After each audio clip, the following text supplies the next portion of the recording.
गुरु जी से उसने धर्मोपदेश सुना, तो फिर वो क्या करता है? सम्यक्त्व कैसे पाया जाता है? सम्यक्त्व कैसे पाया जाता है? उसके लिए कितने प्यारे शब्द दिए हैं। सप्रत्यपादि सम्यक्त्वम धन्यम मन्यः प्रणम्यताम्। गुरु जी से उपदेश सुना, गुरु जी के श्री मुख से जिनेंद्र परमात्मा और जिनेंद्र वाणी, जिनेंद्र परमात्मा के द्वारा प्ररूपित तत्वों को समझता हुआ वह क्या कहता है? धन्यम मन्य। मैं तो आज धन्य धन्य हो गया। वाह गुरु जी, कमाल कर दिया तुमने तो। मेरा जीवन धन्य है, मेरी आत्मा धन्य है, मेरी जिंदगी का यह पल धन्य धन्य है। धन्य मन्य का अर्थ यह होता है, कभी गुरुवाणी, कभी जिनवाणी, कभी शुभ और आत्मा की शुद्धि करने वाली वाणी को सुनकर के धन्यता महसूस तो करो, और उसी धन्यता में से ही सम्यक्त्वम प्रत्यपादि, उसने सम्यक्त्व को पा लिया। फिर आगे अब वो कैसे जीता है, कैसे जीता है? तो यहां पर शब्द हैं, बहुत प्यारे शब्द हैं। अथाभ्यस्यन् सदा धर्मम् सप्त तत्वानि चिन्तयन् सम्यक्त्वं पालयन् काल मनैषीत् स महामनः। सम्यक्त्व की प्राप्ति के बाद वो क्या क्या करता है और कैसे मरता है, ये इस श्लोक में वर्णन। अथाभ्यस्यन् सदा धर्मम्, जो गुरु जी ने धर्म सिखलाया, जो गुरु जी ने धर्म का स्वरूप बतलाया, अभ्यस्यन्, उसका वह अभ्यास करता है। अभ्यास यानी कि क्या? मैं तुमको अभ्यास करके दिखला। आप लोगों ने कभी देखा होगा, मेरी माता जी यहीं पर हैं, मैंने अ आ ई कैसे सीखा वो आपको बतलाता हूं। मेरी मां मेरे हाथ को पकड़ करके ये वो अ खुद लिखती थी, फिर धर्म धुरंधर के हाथ में कलम और स्याही भिगो करके वो बिल्कुल इसी अ के ऊपर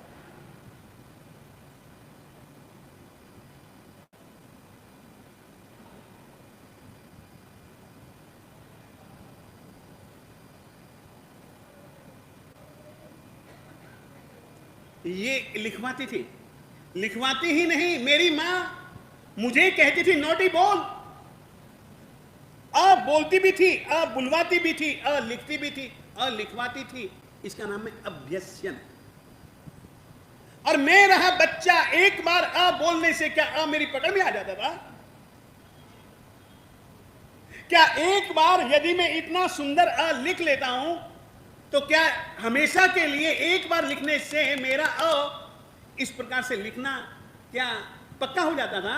नहीं, उसके लिए मां ने बड़ी दया की, जो कई कई बार हाथ पकड़ करके लिखवाती, बुलवाती। और आज की तारीख में यदि वो स्थिति आई है कि मैं अ आ ई ई उ बराबर लिख सकता हूं, पढ़ सकता हूं, तो इसके पीछे मूल रूप से उपकार किसका? मां का। तो ये अभ्यस्यन, धर्म अभ्यास की चीज है। हम क्या करते हैं? आज सामायिक ले ली, गुरु जी का उपदेश सुनकर के सामायिक में मन नहीं लगा, सामायिक कोई प्रक्रिया है? नहीं, ये तो अभ्यास है। और याद रखिए, अभ्यास शिक्षाव्रत है, और शिक्षा का मतलब है शिक्षा नाम पुनः पुनः अभ्यास। जो 4 शिक्षाव्रत हैं वो एक बार करने से आप उनको सिद्ध नहीं कर पाएंगे। अभ्यस्यन, उसका बार बार बार बार बार बार अभ्यास करना पड़ेगा, तो जाकर के कभी सिद्धि प्राप्त होगी। तो यहां पर लिखते हैं अथ अभ्यस्यन धर्मम। यहां पर आकर के गुरुओं से जो तुम वाणी सुनते हो, यहीं पर छोड़ करके चले जाने के अभ्यासी हम लोग। अथ अभ्यस्यन, अब जो यहां सुना उसका अभ्यास करो बाजार में जाकर के। क्या घर में श्रीमती जी आपके लिए बहुत सुंदर शुद्ध देसी घी में मिश्री, बादाम और इलायची और केसर डाल करके बादाम का शीरा बनाएं और वो शीरा आप खाएं, रसोड़े में बैठ करके खाएं, वो गरम गरम आपको परोसे, स्वादिष्ट बना हो, क्या वो ताकत दे देगा? नहीं। यहां खाओ, भले बाजार में जाओ, घूमो फिरो, परिश्रम करो, पुरुषार्थ करो, वो रचेगा पचेगा तो जाकर के बादाम की ताकत मिलेगी। अभ्यस्यन, यहां तो तुम पूरा सुनते भी नहीं, अभ्यास क्या करोगे यार? धर्म अभ्यास की चीज है। आगे क्या करता था वो? अथाभ्यस्यन सदा धर्म, सदा धर्म का राग द्वेष नहीं करना है। राग द्वेष से शम भाव का नाश होता है। शम ही समकित की निशानी है। संवेग निर्वेद, नहीं नहीं नहीं नहीं नहीं नहीं, मुझको संसार से आसक्ति नहीं लगानी है। इंद्रियों के इन विषयों में सुख नहीं है, मुझको इनसे दूर रहना है। मुझको आसक्ति नहीं, मुझे जिंदगी का यदि कल्याण करना है तो आसक्ति नहीं, विरक्ति चाहिए।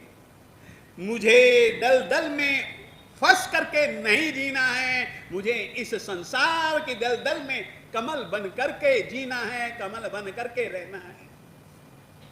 ये इस चीज का अभ्यास करना पड़ता है। अभ्यास के बिना ये वस्तुएं, ये गुण सिद्ध नहीं होते। अनुकंपा, मुझको जीव मात्र के दुख को दूर करने के लिए कोशिश करनी। आस्तिक्य, परमात्मा ने जो बताया है वह है, मुझे आए या ना आए, मेरी तो बुद्धि छोड़ी। चुल्लू भर भी पानी परमात्मा के वाणी के सागर में से मैं नहीं ले सकता। और उन्होंने तो सागर के सागर को पचाया है, ज्ञान के सागर को पचाया। मेरी नन्ही बुद्धि, ये सब चीजें है ना, बार बार सोचा करो, इसका अभ्यास किया करो, तो जाकर के इसीलिए लिखा अथाभ्यस्यन सदा धर्मम। केवल पर्यूषण के दिन ही केवल धर्म के लिए नहीं, अरे सदा। आत्मा का विकास करना हो ना, तो शुभ संस्कारों को शुद्धि के लिए सदा सदा आत्मा में बोते रहो, उनको सिंचन मिले, उस तरीके के संयोगों में जियो। ये अभ्यास करो मेरे देवताओं। अथाभ्यस्यन सदा धर्मम, धर्म का सदा अभ्यास करो। और याद रखो, धर्म का यदि अभ्यास करना हो ना, तो दो चीजें अपनाओ नैसार के जीवन में से। अकृत्येभ्य परांमुख, कभी भी अकृत्य मत करो। कभी भी दूसरे की जिंदगी में किसी भी दोष को मत देखो। गुण ग्रहण तत्पर, गुण ग्रहण करने में सदा तत्पर रहो, तो ही धर्म का अभ्यास कर पाओगे। फिर आगे कितनी बात, एक उसकी दूसरी विशेषता बतला रहे। जब वो मर रहा है और जब वह जी रहा है, जीते जीते जो करोगे वो मरते समय उपस्थित रहेगा। जिंदगी भर तक लड़ते रहे, लड़वाते रहे, लड़ाई झगड़े में आनंद मानते रहे, और तुम सोचो कि मर करके वह सदगति में जाएगा। मरते समय उसके दिल दिमाग में क्या कोई धर्म ध्यान आएगा? जिंदगी भर तक तुमने जो किया वही तो मौत के पल आता है। और दुर्ध्यान में मरा हुआ आदमी क्या सदगति में जाएगा? हम भले उसका स्वर्गवासी कह दें, तुम्हारे स्वर्गवास कह देने से वो स्वर्ग में रहने वाला बन गया, ऐसा तुम उसको वो नहीं दे सकते। क्या कहते हैं यार वो, सर्टिफिकेट। उसके कर्म ही सच्चे अच्छे खुद के द्वारा लिखे गए सर्टिफिकेट के अक्षर हैं। तुम तुम किसी को नरकगामी लिख दो, वो हो जाएगा क्या? तुम अपनी निशानी बता रहे हो कि तुम मर करके कहां जा सकते हो। सदा गुण ग्रहण तत्पर, ऐसे जीव समकित को पाते हैं और ऐसे जीवात्मा तीर्थंकर बन सकते हैं मेरे देवताओं। ये पूर्व तैयारियां हैं। आगे कैसे वो है आदमी? सप्त तत्वानि चिंतयन, अब वो मर रहा, काल मनैषीत, उसने काल धर्म को प्राप्त किया, मगर कैसे? अथाभ्यस्यन् सदा धर्मं सप्त तत्वानि चिंतयन सम्यक् त्वं पालयन् काल मनैषीत स महामनः। सदा धर्म का अभ्यास करते हुए, सुन लेने के बाद क्या करना है, गुरुवाणी सुन लेने के बाद क्या करना है, वो इससे सीख लो। सप्त तत्वानि चिंतयन, लोक अलोक में सारभूत चीज क्या है? उसका नाम है तत्व। उसका हमेशा चिंतन किया करो रे।